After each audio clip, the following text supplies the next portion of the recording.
అతిపెద్ద షాపింగ్ ప్రపంచం సిఎంఆర్ మన నంద్యాలలో ప్రముఖ సినీ తారలచే డిసెంబర్ 6న గొప్ప ప్రారంభం. కుటుంబ పరంగా ఏదన్నా సమస్య తలెత్తితే స్నేహితులు బంధువులు పంచాయతీ చేసి ఆ సమస్యకు పరిష్కారం కనుగోవడం అన్నది పాత పద్ధతిగా మారిపోయింది. తన సమస్యకు పరిష్కారాన్ని హత్యలతోనో ఆత్మహత్యలతోనో సాధించాలనుకోవడం ఇప్పుడు కామన్ అయిపోయింది. ఢిల్లీలో ఒకే కుటుంబానికి చెందిన ముగ్గురు దారుణ హత్యకు గురి కావడం అన్నది ఈ పరిస్థితికి ఓ తాజా తార్కాణంగా నిలుస్తోంది. ఇంతకీ అక్కడ ఏమయ్యింది?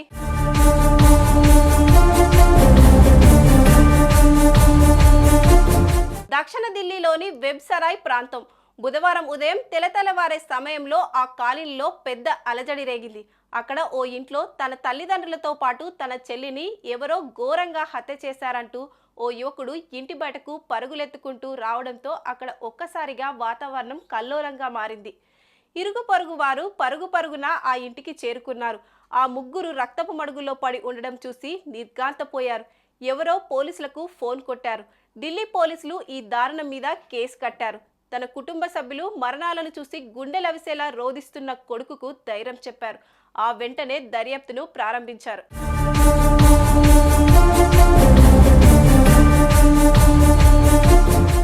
బుధవారం ఉదయం 5:30 గంటలకే తాను ఇంటి నుంచి వాకింగ్కు వెళ్లానని, ఓ గంట సేపు తర్వాత తిరిగొచ్చిన తనకు తన కుటుంబ సభ్యులు రక్తపు మడుగులో పడి ఉండడాన్ని చూసి ఇంటి బయటకు పరుగెత్తుకొచ్చానని ఆ యువకుడు పోలీసులకు వివరించాడు. ఆ క్రమంలో పోలీసులు కొనసాగించిన ప్రశ్నలకు అతను సమాధానాలు చెప్పడంలో తడబడడాన్ని పోలీసులు గమనించారు. ఆ వెంటనే ఆ ఇంటికి సమీపంలోని అన్ని సీసీటీవీ ఫుటేజీలు సేకరించి జాగ్రత్తగా పరిశీలించారు. మొట్టమొదటిగా ఆ కుర్రాడు చెప్పినట్టు 5:30 గంటల సమయంలో హత్య జరిగిన ఇంటి నుంచి ఏ ఒక్క వ్యక్తి కూడా బయటకు వెళ్లిన దృశ్యాలు లేకపోవడంతో వారి సందేహం ఆ ఇంటి వారసుడి మీదకు మళ్లింది. అలా అబద్ధం ఎందుకు చెప్పావంటూ వారడిగిన ప్రశ్నకు అతని దగ్గర నుంచి సమాధానం కరువయ్యింది.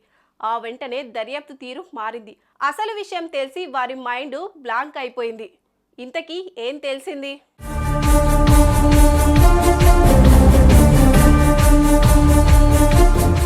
కాస్తంత డీప్గా జరిగిన విచారణలో అసలు విషయం బయటపడింది.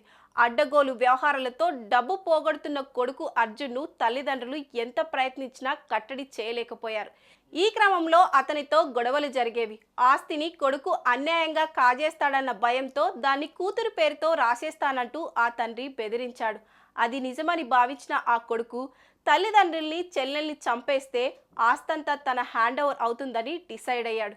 వారు నిద్రపోతున్న సమయంలో అందరినీ ఒకరి తర్వాత ఒకరుగా నరికి చంపేశాడు.